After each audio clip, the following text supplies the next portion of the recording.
రిలేషన్లో చూద్దాం. ఇక్కడి ఇంకొక వార్తుంది. 7 అడుగుల కండక్టర్కు బంపర్ ఆఫర్ అంట. త్వరలో వేరే జాబ్కు బదిలీ. హైట్తో బస్సుల్లో అన్సారీ ఇబ్బందులు. నెట్టింట వైరల్ అయిన వీడియోలు స్పందించిన మంత్రి పొన్నం. సమస్య సీఎం దృష్టికి వచ్చింది. త్వరలోనే అన్సారీకి రిలీఫ్ అన్న మంత్రి అట. అధిక ఎత్తు కారణంగా ఆర్టీసీ బస్సుల్లో కండక్టర్ జాబ్ చేయడానికి ఇబ్బంది పడుతున్న అమీన్ అహ్మద్ అన్సారీ వీడియో సోషల్ మీడియాలో వైరల్గా మారిన సంగతి తెలిసిందే.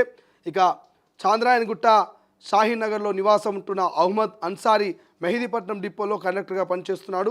కాచిగూడ డిపోలో హెడ్ కానిస్టేబుల్గా పనిచేసే అమీన్ అహ్మద్ తండ్రి అనారోగ్యం కారణంగా 2021లో మరణించారు. ఇక ఇంటర్ పూర్తి చేసిన అన్సారీకి కారుణ్య నియామకం కింద మెహదీపట్నం ఆర్టీసీ డిపోలో కండక్టర్గా ఉద్యోగం వచ్చింది. అయితే అతను తన అధిక ఎత్తు కారణంగా డ్యూటీలో ఇబ్బందులు ఎదుర్కొంటున్నారు. మెడ వెన్నునొప్పి నిద్రలేమితో ఆసుపత్రుల చుట్టూ తిరగాల్సి వస్తుంది. బస్సులో రోజున సగటున 5 ట్రిప్పులు ఇక 10 గంటల వరకు ప్రయాణిస్తున్నటువంటి ఆయన దాదాపుగా ఇక అహ్మద్ అన్సారీ బాధపడుతున్నట్టుగా వాపోతున్నారు. అయితే అహ్మద్ అన్సారీ సమస్యపై రవాణా శాఖ మంత్రి పొన్నం ప్రభాకర్ స్పందించారు.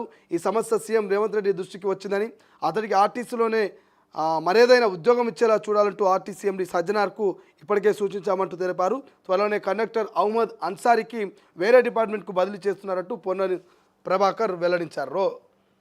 ఇది ఇది మొత్తం మీద అయితే ఆర్టీసీలో కండక్టర్గా విధులు నిర్వహిస్తున్నటువంటి ఎవరైతే ఈ అన్సారీ ఉన్నారో 7 అడుగుల అందగాడు, ఈ 7 అడుగుల అందగాడి వీడియో ఒకటి సోషల్ మీడియాలో వైరల్ అయితే ఆ వీడియోను చూసినటువంటి పొన్నం ప్రభాకరు ఈ వీడియో ముఖ్యమంత్రి దాకా పోయింది. ఖచ్చితంగా మీరు పడుతున్నటువంటి ఇబ్బంది మాకు అర్థమవుతోంది. ఖచ్చితంగా మిమ్మల్ని ఆర్టీసీలోనే వేరే డిపార్ట్మెంట్కు మిమ్మల్ని బదిలీ చేస్తామంటూ ఇప్పటికే సజ్జనానికి కూడా మేము సజెస్ట్ చేస్తామంటూ పొన్నం ప్రభాకర్ చెప్పిండు. సోషల్ మీడియాలోకి ఇట్లా మంచికి కూడా ఉపయోగపడుతున్నది. సోషల్ మీడియా ఇట్లా కొన్నిసార్లు మంచికి కూడా ఉపయోగపడుతుంది. ఆయన అనుకోకుండొచ్చు.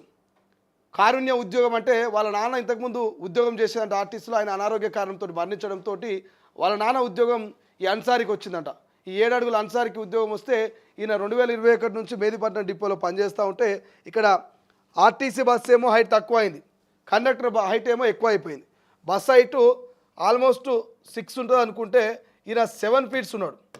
ఈయన 7 అడుగులు ఉన్నాడు, బస్ ఏమో 6 అడుగులు ఉన్నది. ఇక్కడ ఏమవుతుందంటే ఇక మెడలు వంపి రోజు ఈ మెడ నొప్పి వస్తుందంట. ఇట్లా మెడలు వంపి మూవ్ అవ్వాలంటే మెడ నొప్పి, ఇక్కడ వెన్ను నొప్పి, నిద్రలేమి, ఇట్లా అనేకమైనటువంటి సమస్యలు ఈ అన్సారీకి వస్తున్నాయి. ఒకసారి మీరే ఆలోచించారు. జనరల్గా ఓ 10 నిమిషాలు మనం ఇట్లా వన్ సైడ్గా కనుక చూస్తేనే మనకు మెడ నొప్పి వస్తుంది.